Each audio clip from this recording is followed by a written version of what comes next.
Mahobia.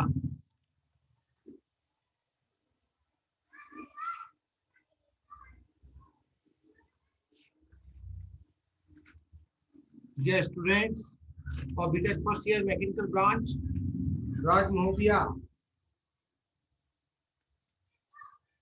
Good afternoon to all of you. Ankit Prajapati, Prajapat, Ranjit Raghuvanshi, Rishabh Shukla, Yashika,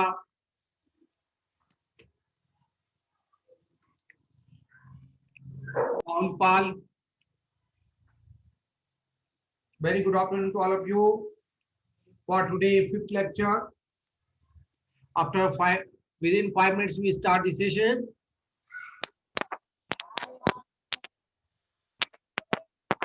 Rahul Pawar join करने के बाद mute कर लीजिए, unmute कर दीजिए Pawar.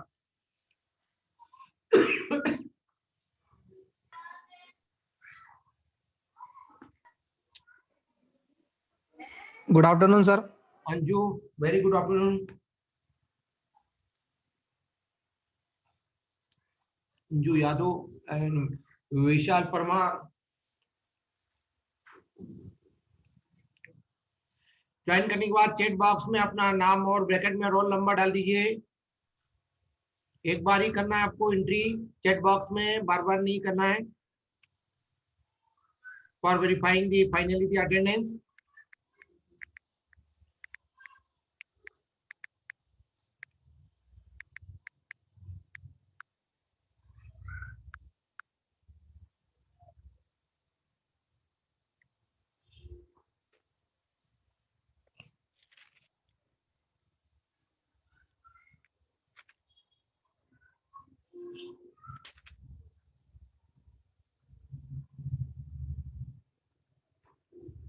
Saurabh Parihar, okay. Then Piyush कोतवार,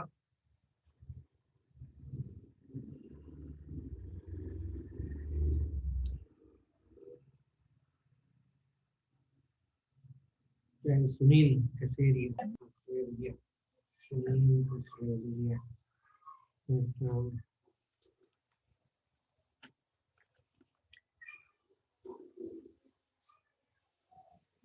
After 2 minutes, I will start the session based on the example on Taylor's theorem and then partial differentiation. What do you mean? Ayush, Inge, Shivam, Rari,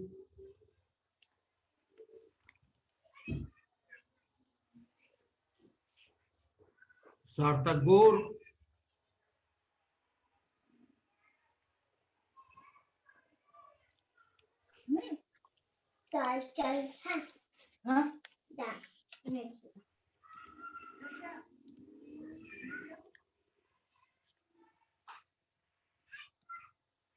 Ankit Chauhan,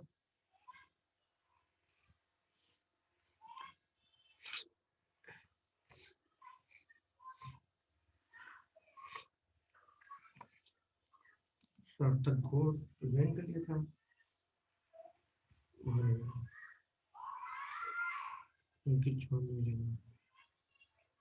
जो भी लोग join कर रहे हैं chat box में अपना नाम bracket में रोल नंबर लिख दीजिए। रोल नंबर में भी ब्रांच लिखा हुआ है। अंकित चौहान तो 16 हो रहा है।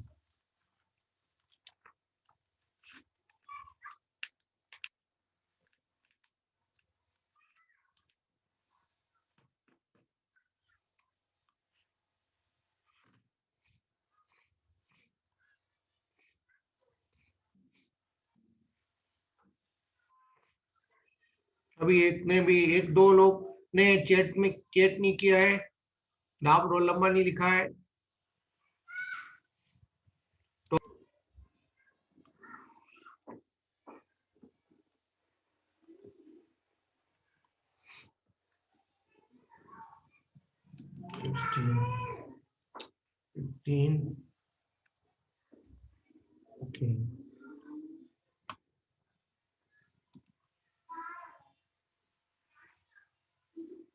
Tilok Jadav,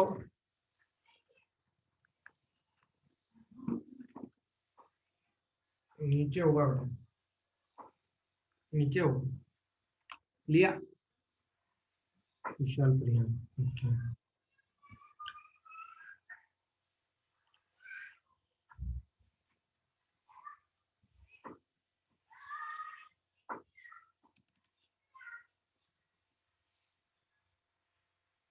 Okay. Already share हो गया है। ओके, देवेंद्र और Nilesh,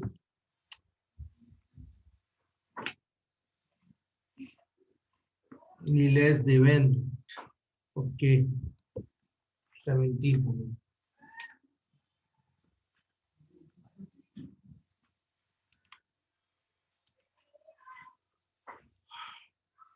Okay. Very good afternoon to all of you. I am Dr. Ravin Prasad, Associate Professor of Mathematics, Engineering Science Humanity Department, Jammu Devi Group Institution Indore. I welcome to you our fifth lecture based on how can we solve a question on expansion by Taylor's. Let me understand today, and then I will continue the next topic of the same chapter as differentiation of function of more than one variable, that is partial differentiation. Very, very important topics of this chapter. So this we have already seen.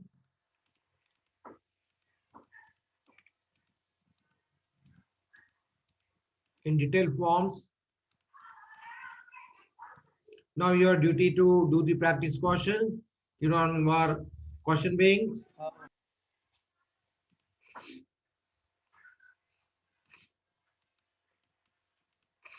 Question bank में question दिए हैं आपको, practice करिए। First unit की topic जो अभी तक cover हुए बस उतने क्वेश्चन करना है आपको। जैसे जैसे टॉपिक्स कवर करते जाए वैसे वैसे आप प्रैक्टिस करते जाए। Ankit Chauhan recently join, not previously there he has joined. Now see how can you understand, suppose in the question the method is not mentioned. See, if it is a function of x, any independent variable x, you have to expand in some powers, that is x minus a.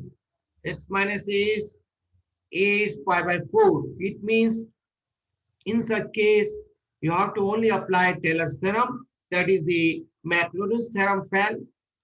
So that's why first of all we write the formula. After understanding the question, which expansion formula is applicable for this question. So this is the Taylor's theorem, and we have explained you 2 times previously. F x equal to f of a plus x minus a f dash of a upon factorial 1, x minus a whole square f double dash upon a factorial 2 plus dot and so on. यदि question में number of terms नहीं दिया है तो कम से कम हमें पहले 3 term तो लिखना ही है। कोई भी फंक्शन का एक्सपेंशन पूछा जाएगा, नंबर ऑफ टर्म्स यदि मेंशन नहीं होगी क्वेश्चन में तो आपने को ये डिसाइड करना है कि हमें पहली 3 टर्म उस एक्सपेंशन में, उस फंक्शन के एक्सपेंशन में होना ही चाहिए। तो ये क्वेश्चन को करने की ये पहली इंपॉर्टेंट स्टेप है कि सबसे पहले हम लोग फॉर्मूले को पहचानेंगे और फॉर्मूला लिखेंगे। फिर इसके बाद हम ये देखेंगे कि हमें किसकी पावर में करना है, x माइनस पाई बाय 4 की पावर में करना है। इसका मतलब अपने स्टैंडर्ड इंटरवल से इसका कंपैरिजन करेंगे। x माइनस ये होता है तो ये बराबर पाई बाय 4 है, और आपका जो फंक्शन दे रखा है वो 10x है, तो fx की वैल्यू आपकी 10x हो गई। Hariom Chauhan recently just added, so fx की वैल्यू 10x हो गई और a की वैल्यू आपकी पाई बाय 4 हो गई। It is an step process. Mathematics जो है स्टेप बाय स्टेप ही काम करना सिखाता है, डिसिप्लिन सिखाता है। So here put a equal to pi by 4। Therefore ये वैल्यू जो a की है आप, और ये वैल्यू जो है आपने इस फॉर्मूले में सब्स्टिट्यूट कर दीजिए, तो आपका ये फॉर्मूला बन जाएगा, ये इक्वेशन बन जाएगी। इस तरह से दिए हुए क्वेश्चन में कन्वर्ट हो जाएगी। आप चाहे तो fx की जगह 10x भी रख सकते हैं, कोई इशू नहीं। इसके अभी हमें रिक्वायरमेंट नहीं है, लास्ट में रिक्वायरमेंट होगी तो लास्ट में रख देंगे। अब इसके बाद जैसे हमने ये फॉर्मूला लिख लिया आपके सामने, इसमें जो जो आपको अननोन है उसकी वैल्यू आप लोग निकाल लीजिए। जैसे एफ एक्स की वैल्यू तो मालूम है 10x है, F of pi by 4। F of pi by 4 का मतलब क्या होता है, कौन बताएगा? आप में से कोई भी एक स्टूडेंट मुझे इसके बारे में बता सकता है? Yes sir. कोई भी एक जना बता सकता है बेटे? सर पाई बाय 4 मतलब 10 डिग्री। हाँ, मतलब एफ ऑफ पाई बाय 4 मतलब है यहाँ पर जहाँ जहाँ पर x है उसकी जगह इस फंक्शन में पाई बाय 4 रखना है। तो 10 पाई बाय 4 की वैल्यू कितनी होती है टेबल में? 1 होती है। 10 45 डिग्री। हाँ, 10 45 डिग्री, पाई बाय 4 मतलब 45 डिग्री। तो आपका एफ ऑफ पाई बाय 4 की वैल्यू आ जाएगी, पहले टर्म की वैल्यू हो जाएगी इस एक्सपेंशन में, वो बन जाएगी। फिर इसके बाद हम एक एक टर्म की वैल्यू नहीं रखेंगे, हम वैल्यू सारी एक साथ निकालेंगे एक एक करके। अब दूसरी टर्म में हमें जो वैल्यू रिक्वायर्ड होती है, दूसरी टर्म में जो हमें वैल्यू रिक्वायर्ड है वो F days of pi by 4 की वैल्यू रिक्वायर्ड है। F days of pi by 4 का मतलब क्या होता है? वेल फर्स्ट डेरिवेटिव है जो आपका, तो इसलिए आपको इस फंक्शन का डेरिवेटिव निकालना पड़ेगा। चलिए ये स्टेप पहले लिखते हैं। तो एफ ऑफ एक्स करिए, इसका फर्स्ट डेरिवेटिव निकालिए, इसको एक्स के रिस्पेक्ट में डिफरेंशिएट कीजिए और फिर एक्स की जगह पाई बाय 4 रखना है। तो आपको F days of pi by 4 की वैल्यू आपको मिल जाएगी। क्या आएगा? 10x का डिफरेंशिएशन sec स्क्वायर x, ये लिख दिया मैंने अगली स्टेप में आपके सामने। और साथ में पाई बाय 4 की भी वैल्यू इसमें रख दी। sec पाई बाय 4 मतलब क्या होता है? cos पाई बाय 4 की जो वैल्यू होती है उसको उल्टा कर दो, क्योंकि sec जो है cos का उल्टा होता है, इनवर्स ट्रिग्नोमेट्रिक फंक्शन है।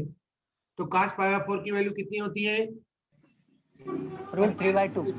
तो 1/√2 का उल्टा जो है sec पाई बाय 4 हो जाएगा √2, और वर्ग लगा इसलिए मतलब √2 का वर्ग करेंगे, तो √2 का वर्ग करते हैं तो क्या मिलता है? √2 × √2 2 आ जाता है। तो इसलिए आपका ये 2 आ गया। फिर इसके बाद सेकंड डेरिवेटिव निकालिए, इसको दोबारा डिफरेंशिएट कीजिए।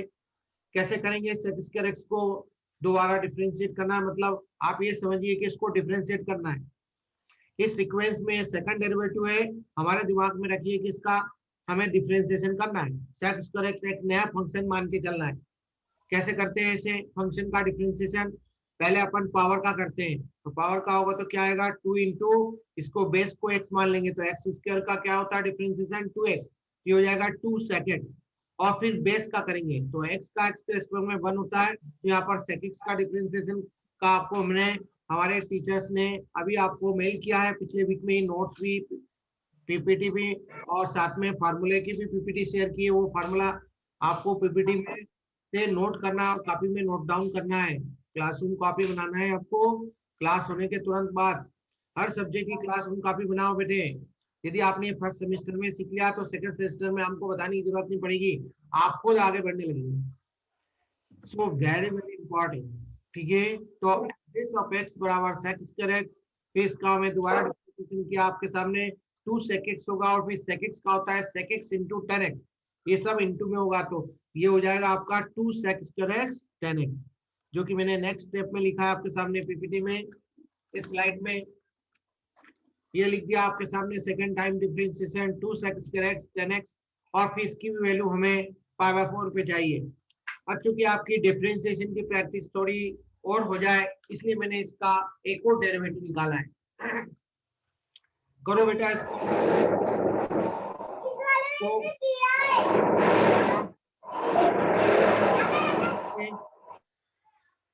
इसको फिर से दोबारा डिफरेंशिएट कीजिए।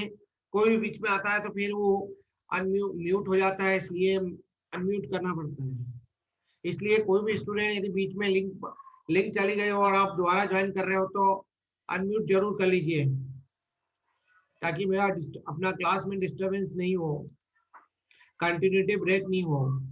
तो हम आपको ये बता रहे थे कि बताओ जरा इसका दोबारा डिफरेंशिएशन करो। अभी आपने एक बार करके बता दिया मैंने आपको, अब दोबारा करेंगे तो ये आ गया। फिर इसके बाद तीसरी बार करना है, एक बार फिर से इसका करना है बेटे। विशाल परिहार का क्या प्रॉब्लम है? बार बार नेट जा रहा है, डाटा डाउन हो रहा है ऐसा लग रहा है। मोबाइल डाटा को रिचार्ज करिएगा बेटे क्लास के बाद। चलिए कोई बात नहीं। तो हम जब इसको तीसरी बार डिफरेंशिएट करते हैं और इसकी वैल्यू पाई बाय 4 पे निकालते हैं तो वो क्या आती है? 16 आती है। ये स्टेप सभी लोग घर पे क्लास के बाद रिपीट करेंगे, इसका रिवीजन करेंगे। ऐसे ओरली बता देता हूँ डिफरेंशिएशन एक बार फिर से। 2 को बाहर रख देना, फिर इसके बाद sec स्क्वायर x को एक फंक्शन और 10x दूसरा फंक्शन। जब दो फंक्शन प्रोडक्ट में रहते हैं तो उसका डिफरेंशिएशन करने का प्रोडक्ट का फार्मूला होता है। जब डिवीजन में होते हैं तो डिवीजन का फार्मूला होता है। तो प्रोडक्ट का फार्मूला लगाइएगा। अभी ये सिखा ही चुका हूँ कि sec स्क्वायर का डिफरेंशिएशन कैसे करते हैं, आपके सामने लिखा हुआ है। इसको अप्लाई करना है तो पहले फर्स्ट फंक्शन का करेंगे into second function as it is रखेंगे, और फिर इसके बाद प्लस करके फर्स्ट फंक्शन में एज इट इज रखेंगे, सेकंड फंक्शन का डिफरेंशिएशन करेंगे। फिर इसके बाद जो रिजल्ट आएगा उसमें x की जगह मतलब a की जगह हमें π/4 रखना है, तो ये आपके पास π/4 हो जाएगा। और इसी तरह से हम आगे और भी बढ़ सकते हैं, क्योंकि इस फंक्शन के और भी डेरिवेटिव एग्जिस्ट करते हैं, अनंत तक इनफाइनाइट टर्म्स एग्जिस्ट करती है, लेकिन हमें फाइनाइट नंबर ऑफ टर्म्स की रिक्वायरमेंट है एक्सपांशन में, इसलिए हम यहाँ पर रुक जाएंगे। अब इसके बाद आगे आपको भी डिफरेंशिएशन नहीं करना होगा। सो अब आप इसके बाद अगली स्टेप ही आएगी जो कि लास्ट स्टेप है। ये जितनी भी वैल्यू आई है हमने इस फॉर्मूले 1 में रख दीजिए, आपको डिजायर आंसर मिल जाएगा। ये रहा आपके सामने इस क्वेश्चन का आंसर। यही एक कॉमन टूल है टेलर सीरीज के क्वेश्चन करने का, टेलर थ्योरम को अप्लाई करने का। x बराबर आ रहा है 1 + 2 × x - π/4, क्योंकि फैक्टोरियल 1 की वैल्यू 1 होती है। आप फैक्टोरियल 2 को भी सॉल्व कर सकते हैं एक स्टेप और इसके बाद लिख सकते हैं। तो x - π/4 का होल स्क्वायर × 4, x - π/4 का पावर क्यूब 16/3 प्लस डॉट। तो इस तरह से आपका ये दूसरा इंपॉर्टेंट टॉपिक इस चैप्टर का खत्म हो जाता है। अब हमारे पास तीसरा टॉपिक है जो कि डिफरेंशिएशन से ही रिलेटेड है। तो वो स्क्रीन में आपके सामने इसको स्टॉप कर रहा हूं और अगली स्क्रीन शेयर कर रहा हूं। ये नोट कर लिया है सभी ने? स्क्रीनशॉट लेना है और स्क्रीनशॉट ले लें। I think so. इसके बाद थैंक यू है, इसकी जरूरत नहीं। इस पेज का स्क्रीनशॉट ले लें। जो स्क्रीनशॉट ले रहे हैं, जो साथ साथ में नोट कर रहे हैं, साथ साथ में नोट करते जाएं, कोई इशू नहीं, सबसे अच्छी बात है। बड़े आगे इसको स्टॉप करें स्क्रीन को। Yes sir. Yes sir. Okay बेटे, अभी साथ में जुड़े रहिए। अगली स्क्रीन आ रही है पार्शियल डिफरेंशिएशन की, लेक्चर नंबर 3। मैंने मेरे हिसाब से लेक्चर 3 पढ़ाया था, बनाया था। आपके हिसाब से ये लेक्चर 5 का ही कंटिन्यूएशन में है। फिर इसका जो बचा हुआ टॉपिक है वो हम कल की क्लास में पढ़ेंगे। ये भी एक बहुत इंपॉर्टेंट बात आ रही है। अभी देखिए, अभी हमारे पास जो डिमांड थी वो rate of change of one independent variable का फंक्शन की डिमांड थी। अब हमारे पास जो डिमांड आ रही है वो एक से ज्यादा इंडिपेंडेंट वेरिएबल वाले फंक्शन की डिमांड आ रही है। तो सबसे पहले हम आपको फंक्शन ऑफ टू वेरिएबल की हेल्प से इस बात को समझाएंगे और फिर इसी को आप लोग एन नंबर ऑफ वेरिएबल्स के लिए आगे कंटिन्यू करेंगे। तो हमारे को पार्शियल डिफरेंशिएशन इस मोर देन टू वेरिएबल का डिफरेंशिएशन का मेथड सीखना है, और इसी मेथड को हम लोग इसी चैप्टर में हम लोग अप्लाई करना सीखेंगे टेलर्स थ्योरम के। जब हम ऐसे फंक्शन का एक्सपांशन करना होता है तो हमें टेलर्स की फिर से जरूरत पड़ेगी। तो हम टेलर्स थ्योरम फिर से हम आपको पार्शियल डिफरेंशिएशन के टर्म में बताएंगे। तो ये हमारा नेक्स्ट टारगेट होगा। उसके पहले हम इस टारगेट को पूरा करते हैं। पहले इस कंसेप्ट को हम लोग पार्शियल डिफरेंशिएशन को समझते हैं, और फिर आज टाइम मिल गया तो इस पर क्वेश्चन करेंगे, नहीं तो कल अपन क्वेश्चन करके फिर हम Taylor's theorem of two variable को सीखेंगे, समझेंगे।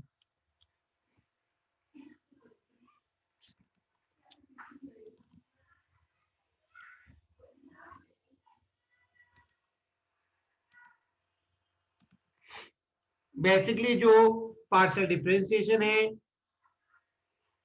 इसका सबसे बड़ा आइडिया जो है, इंपॉर्टेंट टूल क्या है, वो आप नोट करें दिमाग में और उसको जीवन भर के लिए याद रखें। The notation of the derivative of a single variable of function can be extended to a multivariate function. अभी मैंने आपको ओरली इस स्लाइड को स्टार्ट करने के पहले बता ही दिया था कि पार्शियल डिफरेंशिएशन का मतलब क्या। हमारे पास एक से ज्यादा वेरिएबल के फंक्शन होंगे जिसको अपन मल्टीवेरिएट फंक्शन बोलते हैं। मल्टीवेरिएट फंक्शन मतलब ऐसी हमारे सामने क्वांटिटी होती है जिसमें एक से ज्यादा इंडिपेंडेंट वेरिएबल्स होते हैं। जैसे मैं एक एग्जांपल में के तौर पे आपको बताऊं, area of a rectangle, rectangle, चलो एरिया नहीं बोलूं, रेक्टेंगल बोलूं, तो रेक्टेंगल कितने डायमेंशन पे डिपेंड करता है? क्यूबाइड बताओ, क्यूबाइड कितने डायमेंशन पे डिपेंड करता है? इसी तरह से आगे बढ़ेंगे, एन डायमेंशनल क्वांटिटी को आप लोग फेस करेंगे। देखिए, यदि हम रेक्टेंगल की बात करें तो रेक्टेंगल में दो साइड होती है, एक साइड को लेंथ बोलते हैं, दूसरे को ब्रेड्थ बोलते हैं। बोलते हैं बेटे रेक्टेंगल, यस सर। सर बोलते हैं। है ना? फिर जब अपन एरिया ऑफ रेक्टेंगल को डिफाइन करते हैं, एरिया ऑफ रेक्टेंगल को जो डिफाइन करते हैं वो दो वेरिएबल का फंक्शन होता है। क्यों होता है? क्योंकि वो दो चीज पे डिपेंड करता है, लेंथ और एक ब्रेड्थ पर। वो एक लेंथ पे डिपेंड करता है और ब्रेड्थ पे भी डिपेंड करता है। फिर इसके बाद में यदि क्यूबाइड की बात करूं, क्यूबाइड कितने डायमेंशन होते हैं, क्यूबाइड की कितनी एजेस होती हैं? डायमेंशन मतलब एजेस होती हैं, 3 एजेस होती है, लेंथ, ब्रेड्थ और हाइट। तो वो 3 डायमेंशन हो गया, मतलब 3 वेरिएबल का उदाहरण हो गया। तो जब इस तरह की, जब भी हम लोग एक से ज्यादा वेरिएबल की क्वांटिटी को फेस करते हैं तो हमारी डिमांड होती है कि भाई बताओ उसका rate of change dependent variable का। जैसे अपने को एरिया ऑफ रेक्टेंगल का रेट ऑफ चेंज लेंथ के रिस्पेक्ट में निकालना है तो ब्रेड्थ को कांस्टेंट रखना पड़ेगा हमें। तो इस तरह के क्वेश्चन को सॉल्व करने के लिए इंजीनियरिंग में हमें पार्शियल डिफरेंशिएशन की जरूरत पड़ती है। इसलिए हम क्या करते हैं, एक समय में एक वेरिएबल को कांस्टेंट रखते हैं और दूसरे वेरिएबल को कांस्टेंट रख देते हैं, वेरी करते हुए बाकी अदर वेरिएबल को कांस्टेंट रख देते हैं। वही बात हमने नेक्स्ट सेंटेंस में आपके सामने लिखी है, if A derivative is taken with respect to one variable while holding the variable of the other variable as constant। बस इस डेरिवेटिव का नाम ही, इस रेट ऑफ चेंज का को ही हम पार्शियल डेरिवेटिव गणित की भाषा में कहते हैं और साइंस की भाषा में हम बोलते हैं multi change, that is rate of change with respect to more than one independent quantity. अब इसको हम मैथमेटिकली कैसे डिफाइन करेंगे? इसके लिए हम कोई भी एक दो वेरिएबल का फंक्शन आपके सामने ले रहे हैं। मान लिया कोई दो वेरिएबल का फंक्शन, वो क्या है? एक एक्स एक वेरिएबल इंडिपेंडेंट वेरिएबल और दूसरा y, f of x Y.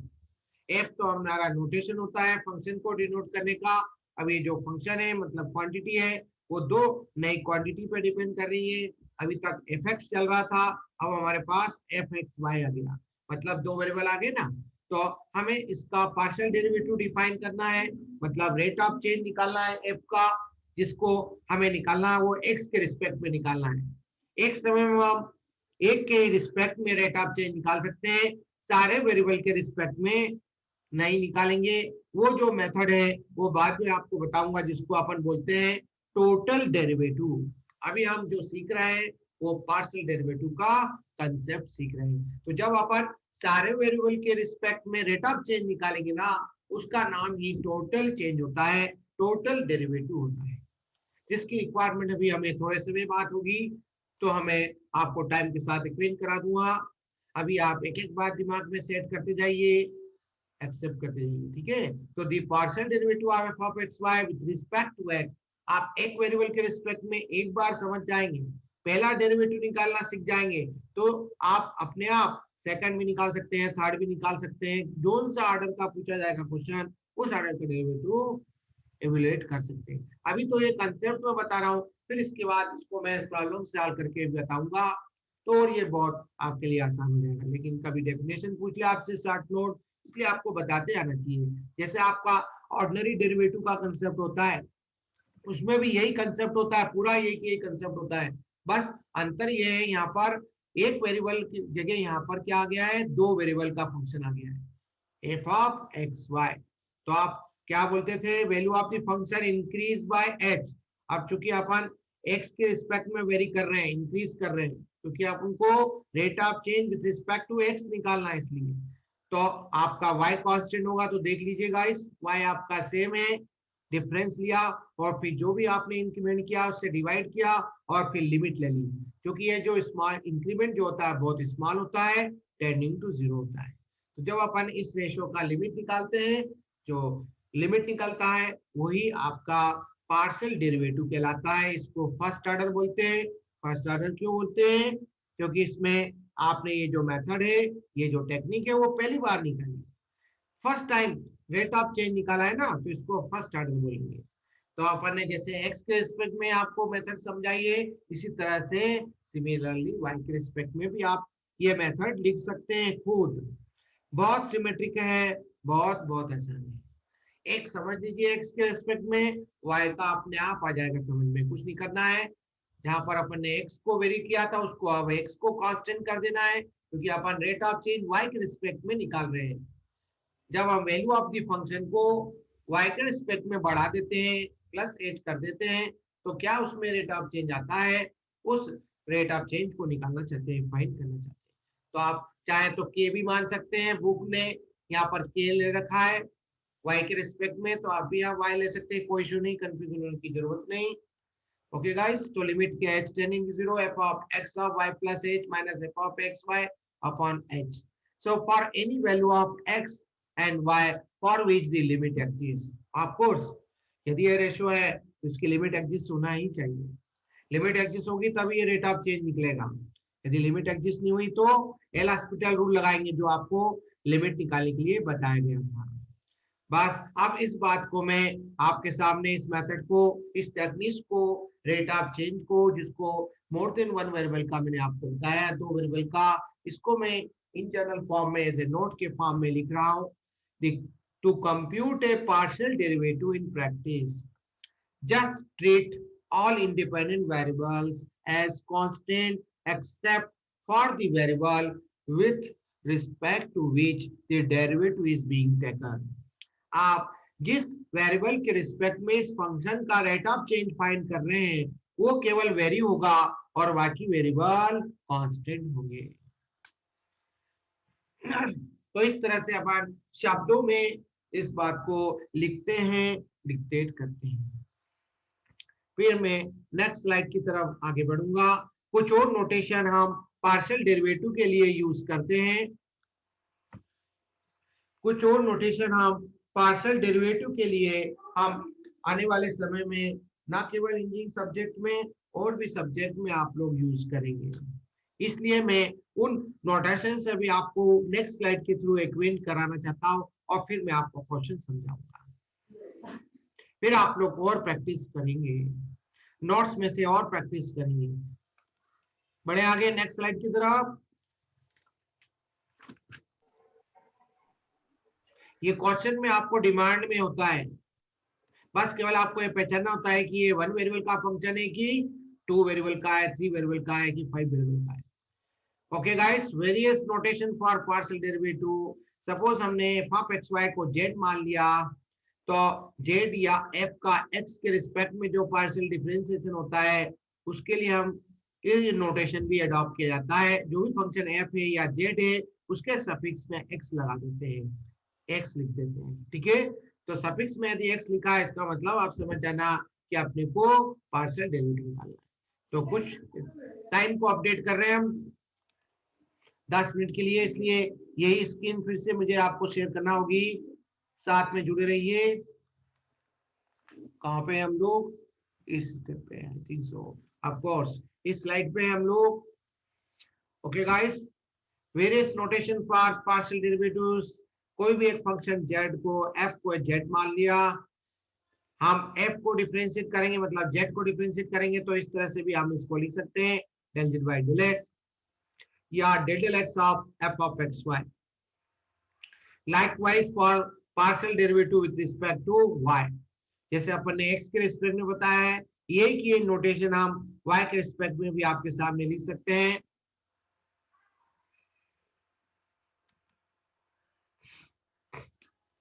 अब बात आ रही है for a function of 2 variable there are 4 different second order partial derivatives.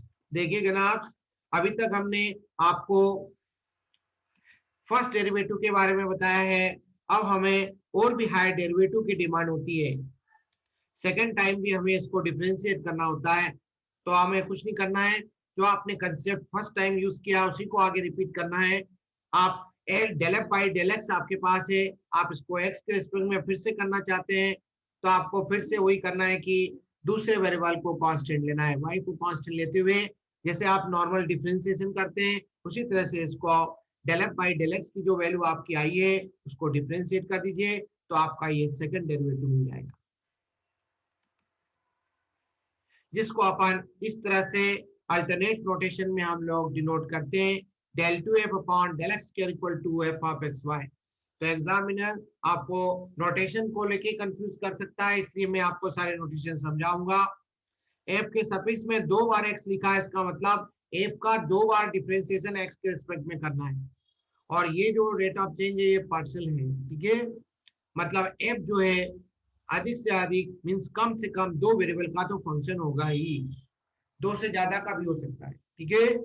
तो एफ ऑफ एक्स एक्स, कभी भी इसको एफ ऑफ एक्स उसके नहीं लिखा जाएगा, ध्यान रखना, ऐसे ही लिखा जाएगा।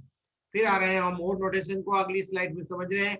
वाई के रिस्पेक्ट के नोटेशन है second derivative with respect to y, इसी तरह से आगे कंटिन्यू किया जाएगा। और फिर इसके बाद एक सेकंड ऑर्डर एक और बता रहा हूँ, जिसमें हमें क्या करना है, जो हमारे पास फर्स्ट ऑर्डर डेरिवेटिव वाई के रिस्पेक्ट में है उसको हमें एक्स के रिस्पेक्ट में करना है।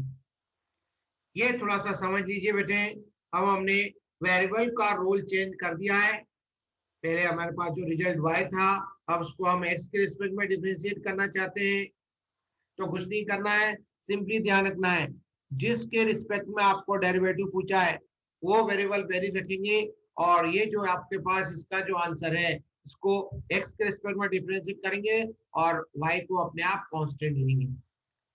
जब भी अपन एक वेरिएबल के रिस्पेक्ट में रेट ऑफ चेंज निकालेंगे दूसरा वेरिएबल कांस्टेंट लिया जाएगा, तो यहाँ पर आपका ये जो इसका आंसर होगा उसमें x भी होगा और y भी होगा, तो आपको y वेरिएबल को दिमाग में एक नया कांस्टेंट मान लेना है, और फिर जैसे अपन एक वन वेरिएबल के फंक्शन को नॉर्मली डिफरेंशिएट करते हैं उस तरह से आप डिफरेंशिएट करेंगे। अभी हम क्वेश्चन भी करेंगे, इसमें सब चीजें रिपीट करेंगे, तो इसको हम डिनोट करते हैं, इसको रिप्रेजेंट करते हैं डेल एक्स डेल वाई से, क्योंकि पहले आपने y के रिस्पेक्ट में जो रिजल्ट था उसको x के रिस्पेक्ट में डिफरेंशिएट किया है, इसलिए इस तरह से लिखा जाएगा। और ये भी एक शॉर्टहैंड नोटेशन है एफ वाई ऑफ एक्स या f y of x. So these are possible second order derivative with respect to x and y of the same function. और भी हम इसके आगे हायर ऑर्डर का डेरिवेटिव निकाल सकते हैं, सेम कंसेप्ट को आगे बढ़ा सकते हैं, एक बार हमें करते आना चाहिए। So this is a mix second order partial derivatives, ये जितने भी बताए सब मिक्स टाइप के पार्शियल डेरिवेटिव्स हैं सेकंड ऑर्डर के। इसी तरह से हम हायर ऑर्डर के भी कैलकुलेशन करते हैं, जैसे मैंने अभी आपको del F upon del y का y के रिस्पेक्ट में डिफरेंशिएट करके बताया, del F upon del y का x के रिस्पेक्ट में बताया, अब इसका उल्टा कर दिया है, इसको उल्टा बता रहा हूँ। उल्टा बताना मतलब हमारे पास result suppose del F upon del X है और हमें इसको y के रिस्पेक्ट में डिफरेंशिएट करना है, तो क्या करेंगे, अंकित प्रजापति मुझे बताएंगे बेटे। तो ये जो रिजल्ट है del F upon del x, इसमें y वेरी रखेंगे और x को कांस्टेंट मानते हुए y के रिस्पेक्ट में डिफरेंशिएशन करेंगे। ये रहा आपके सामने इसका शॉर्टहैंड नोटेशन का सिंबल, ये रहा आपके सामने शॉर्टहैंड नोटेशन का सिंबल। आपके लिए रिजल्ट fx पहले होना चाहिए, तो पहले fx की वैल्यू निकालेंगे जो अभी आपको इसके पिछली स्लाइड में मेथड बताई थी, और फिर इसके बाद ये जो रिजल्ट आएगा इसको y के रिस्पेक्ट में डिफरेंशिएट करेंगे x को कांस्टेंट मानते हुए, तो आपका ये रिजल्ट मिल जाएगा, ये आपका शॉर्टहैंड फार्मूला मिल जाएगा। फिर हम इस पर ये क्वेश्चन करेंगे, क्वेश्चन को थोड़ा सा समझ लेंगे बचे हुए कुछ सेकंड में, फिर इसके बाद हम कल इसको कंप्लीट करेंगे प्रॉब्लम करके, और टेलर्स की मेथड भी सीखेंगे, इस एग्जांपल को भी समझेंगे, और टेलर्स का 2 वेरिएबल का एक्सपेंशन कैसे होता है फंक्शन का वो भी हम समझेंगे। जो लोग इस क्वेश्चन को ट्राई कर सकते हैं वो ट्राई करेंगे। स्क्रीन के सामने आपके सामने लिख दिया है क्वेश्चन, आपके लिए ये रिलेशन दिया हुआ है, आपको ये एक्सप्लेन करना है कि x बराबर y बराबर z पर सेकंड ऑर्डर डेरिवेटिव की जो वैल्यू होती है वो ये होती है, delta two z upon del x del y की जो वैल्यू आएगी minus of x log of ex की पावर माइनस होगी।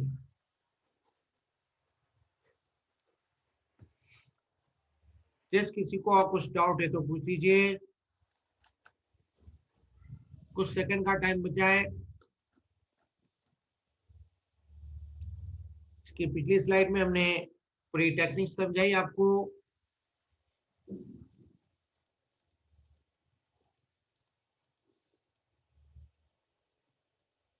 इसलिए एक लाइन लिखी है मैंने, इसके पहले फिर से दोहरा दूं, इसको नोट कर लेना जीवन भर के लिए। To compute a partial derivative in practice just treat all independent variables as constant except for the variable with respect to which the derivative is being taken. एक समय में एक वेरिएबल के रिस्पेक्ट में ही डेरिवेटिव निकाला जाएगा, रेट ऑफ चेंज फाइंड करने का बोला जाएगा, बाकी वेरिएबल आपको कांस्टेंट लेना है। ये एक बहुत इंपॉर्टेंट टूल है जो रूट का काम करेगा आपके लिए करियर में, इसलिए इसको जीवन भर के लिए नोट कर लेना, दिमाग में जमा लेना। इसके बावजूद कोई शक है तो कॉल करके पूछ लेना। हम क्वेश्चन करेंगे इस पर नेक्स्ट क्लास में, कल की क्लास में।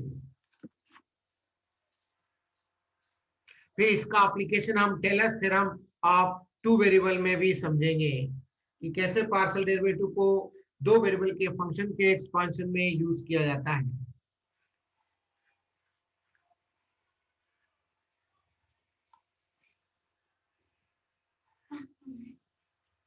आज स्टूडेंट बहुत कम आए क्लास में, पहला दिन है इस वीक का, इसलिए सर 20 जने हैं। हाँ मेरे को जोड़ दें तो 19 है, एक कम कर देना, इसमें 20 की जगह 19 है, मेरा भी इसमें ऐड रहता है अटेंडेंस, तो हाँ सर, है ना 19 प्रेजेंट है।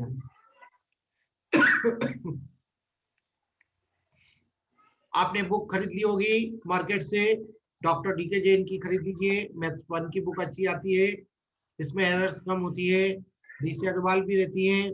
जो लोग लाइब्रेरी से इशू कराना चाहते हैं कॉलेज जाके भी लाइब्रेरी से इशू करा सकते हैं, जो लोकलाइज हैं, जो इंदौर के रहने वाले हैं, हमारे डीन सर ने ऑलरेडी टाइम सर आप बता रखा है लाइब्रेरी का, मंडे। सर आपने क्वेश्चन बैंक का कहाँ सेंड करा सर? हाँ बेटे, क्वेश्चन बैंक का सर हमको मिल नहीं रहा सर। क्वेश्चन बैंक जो है मेरे डिपार्टमेंट के जो कलीग है प्रोफेसर वरुण परमल सर ने आपको पिछले वीक में फ्राइडे या सैटरडे को मेल किया हुआ है, जिसमें नोट्स भी हैं यूनिट 1 मॉड्यूल 1 के कोर्स मटेरियल करके। ई कैंपस पे सर? हाँ ई कैंपस पे, ई कैंपस से मिलेगा आपको, क्योंकि उसमें व्हाट्सएप पे ज्यादा चीजें हम डालते हैं तो हैंग हो जाता है, इसलिए आप ई कैंपस को रेगुलर देखते रहिए, क्योंकि उसपे बहुत सारा डाटा हमें देना होता है आपको जो काम का होता है। इसलिए ई कैंपस को आपने मेल चेक नहीं किया, चेक कर लीजिए क्लास के बाद, आपको आईडी मिल चुका है, बस वो डालना है आपको।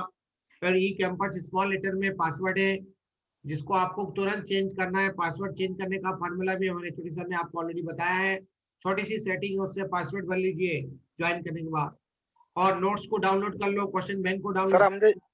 हाँ बोलिए।